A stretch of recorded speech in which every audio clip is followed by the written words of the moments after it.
Aduh, Ra, aku ngerasa lapar ya. Kalian emang gak ngerasa lapar, tah? Iya nih, aku juga lapar. Masih lapar, Sa? Iya, aku juga nih, gimana ya? Anaknya makan apa ya? Yang enak, terus teruji kehalalannya. Makan makan di mana ya? Gimana kalau kantin FEB? Kalau menurut kalian gimana? Kalau menurutku sih di gacoan ya, soalnya kan sudah bersertifikat halal. Mau makan di mana ya? Apa mau di kantin FEB? Apa di Gacoan ya? Kan sama-sama halal ya menurut kalian. Hai guys, Halo. lagi ngomongin apa sih? Ini nih kita tuh mau bingung mau makan apa. Terus itu makanannya tuh yang enak, terus teruji kehalalannya. Itu makan di mana ya enaknya? Oh, jadi kalian bingung nih mau cari tempat makan yang bersertifikasi halal. Iya, bingung banget ya. Iya. Tapi sebelum kalian nyari tempat sih, kalau kataku kalian harus tahu dulu konsep halal itu kayak gimana. Emang gimana sih? Pengen tahu? Iya. Sini aku kasih tahu. Teman-teman sekalian, jadi konsep halal itu seperti apa sih? Konsep halal itu adalah istilah dalam agama Islam yang mengacu pada segala sesuatu yang diperbolehkan atau halal untuk dikonsumsi, digunakan, dan dilakukan oleh umat muslim. Konsep halal mencakup berbagai aspek kehidupan, termasuk makanan, minuman, pakaian, kosmetik, obat-obatan, keuangan, dan perilaku. Makanan halal adalah makanan yang boleh dimakan menurut ketentuan syariat Islam. Sementara itu, cara perolehan yang diharamkan oleh agama antara lain mencuri, korupsi, dan judi. Kemudian, halal zatnya artinya zat yang terkandung tidak diharamkan oleh syariat agama. Bagi seorang muslim, makanan yang dimakan harus memenuhi dua syarat, yaitu halal artinya diperbolehkan berdasarkan syariat Islam, thayyiban diartikan sebagai baik, mengandung nutrisi, bergizi, dan menyehatkan. Makanan thayyiban adalah makanan yang bermanfaat bagi kesehatan dan tidak menimbulkan bahaya. Dalam makanan halal harus memenuhi beberapa kriteria seperti bahan makanan yang digunakan harus halal, yaitu bahan makanan yang diizinkan dalam Islam. Proses produksi makanan juga harus memenuhi standar halal. Pabrik atau produsen makanan harus memiliki sertifikat halal dan menjaga kebersihan serta kehalalan dalam proses produksi. Pengolahan dan penyimpanan makanan. Sertifikasi halal yaitu makanan dan minuman yang diklaim halal harus diuji dan melakukan audit dan memastikan bahwa produk tersebut memenuhi standar halal. Pentingnya konsep halal bagi umat muslim adalah untuk memastikan bahwa apa yang mereka konsumsi memastikan atau menggunakan sesuai dengan produk halal menurut ajaran agama Islam. Makanan dan produk halal dianggap suci, bersih, dan berkah. Secara sederhana, kita dapat mengetahui makanan atau produk itu halal atau tidak adalah pertama dari zatnya.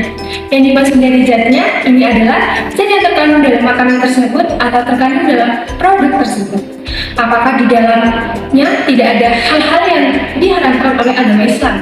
Selanjutnya, dari segi perolehan ini dimaksudkan ialah bagaimana seseorang tersebut memperoleh bahan makanan tersebut. Apakah dari jalan yang Hai teman-teman, jadi dari pengertian sebelumnya, ayat mana sih yang ada di dalam Al-Quran yang menjelaskan tentang halal? Sebenarnya di dalam Al-Quran sendiri, terdapat beberapa ayat yang menjelaskan tentang halal. Salah satu contohnya yaitu dalam surat Al-Baqarah ayat 168, yang berbunyi, A'udzubillahi minasyaitonirrajim, Bismillahirrahmanirrahim, Ya ayyuhan nasu kulu mimma fil ari halalan thayyiban, wala tatabi'u khutuwati syaiton, innahu lakum aduwwum mubin. Yang artinya, wahai manusia, makanlah dari makanan yang halal dan baik yang terdapat di bumi, dan janganlah kamu mengikuti langkah-langkah setan. Sungguh, setan itu musuh yang nyata bagimu. Nah, dari ayat tersebut nih, salah satu cendekiawan Indonesia yaitu Prof. Muhammad Quraisy Shihab menafsirkan bahwasanya makanan yang baik dikonsumsi yaitu makanan yang halal dan makanan yang baik. Makanan halal sendiri memiliki pengertian yaitu makanan yang di dalamnya tidak terkandung hal-hal atau zat-zat yang dilarang oleh syariat Islam. Dan makanan yang baik sendiri yaitu makanan yang jika kita makan tidak memiliki efek samping yang berbahaya bagi tubuh kita. Prof. Quraisyab juga menjelaskan bahwa makanan yang halal dan baik bisa ditinjau dari dua sudut pandang. Pertama, dari bagaimana makanan tersebut diolah atau diperoleh. Yang kedua adalah zat yang terkandung dalam makanan tersebut. Dari perolehannya, apakah makanan tersebut diperoleh secara halal dengan jalan yang baik atau dengan jalan yang buruk? Dari zatnya sendiri, kita bisa lihat kalau makanan itu di dalamnya terkandung zat-zat yang berbahaya bagi kita atau zat-zat yang terkandung dalamnya itu haram untuk kita makan atau tidak. Selain dari tafsir Al-Misbah, di dalam tafsir Al-Munir menafsirkan bahwasanya dalam ayat ini Allah Subhanahu wa taala menyerukan kita umat manusia untuk memakan makanan yang halal, memakan makanan yang baik, dan memakan makanan yang dimana di dalamnya tidak terdapat hak orang lain. Kedua tafsir ini sepakat bahwasanya kriteria makanan yang baik menurut pandangan Islam yaitu pertama, makanan yang di dalamnya tidak terdapat hak orang lain. Kedua, makanan yang halal baik dari zatnya maupun cara perolehannya. Dan yang ketiga, yaitu makanan yang baik untuk kesehatan jasmani dan rohani. Nah, dari penjelasan ini, kalian bisa tahu kan kriteria mana nih makanan yang baik dan halal untuk kita konsumsi? Jadi di sini kita akan menggunakan dua tafsir nih. Yang pertama dari tafsir Al-Munir sama dari tafsir Al-Misbah. Nah, pasti kan di kedua tafsir ini ada perbedaan nih kan. Jadi dapat ditarik kesimpulan dari penafsiran Al-Munir. Jadi di Al-Munir ini menafsirkan bahwa Allah menyeru mereka semua agar memakan barang-barang yang halal yang terdapat di muka bumi ini, yang halal bagi mereka. Nah, yang baik dan tidak mengandung syubhat dan tidak ada dosanya dan tidak berkaitan dengan hak-hak milik orang lain. Jadi dari tafsir ini tuh juga lebih ditekankan pada jangan mengikuti arahan atau petunjuk dari syaitan, karena sungguh syaitan itu musuh yang nyata bagi manusia. Nah, sedangkan di tafsir yang Al-Misbah itu tuh bahwa Quraisyab itu memberikan 4 peraturan, yaitu ada wajib, ada sunnah, ada mubah, sama ada makruh. Jadi maka pada saat itu tuh makanan yang enak atau thayyibah adalah makanan yang tidak menimbulkan efek insidental bagi penggunanya.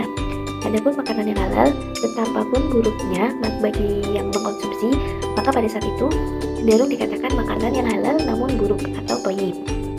Jadi tidak hanya ada perbedaan, dua tafsir yang diantaranya yaitu ada tafsir Al-Munir sama Al-Misbah ini juga terdapat persamaan, yaitu yang pertama dari tafsir Al-Munir dan Al-Misbah ini sepakat bahwa dalam surat Al-Baqarah ayat 168 yaitu membahas tentang larangan makanan yang tidak boleh dimakan oleh semua umat di bumi. Selanjutnya pada kedua tafsir ini juga sepakat bahwa syaitan itu adalah musuh yang nyata dan jangan sampai kita mengikuti bisikannya. Dan yang ketiga itu dari tafsir Al-Munir dan Al-Misbah juga sepakat bahwa dalam surat Al-Baqarah ayat 168 dalam konsep makanan yang halal dan baik itu adalah ketika seseorang mengkonsumsi makanan yang tidak mendorot atau merugikan bagi pemakannya. Jadi secara keseluruhan nih, semua makanan yang ada di muka bumi ini jika tidak menimbulkan akibat buruk bisa dikatakan sebagai makanan yang halal dan enak.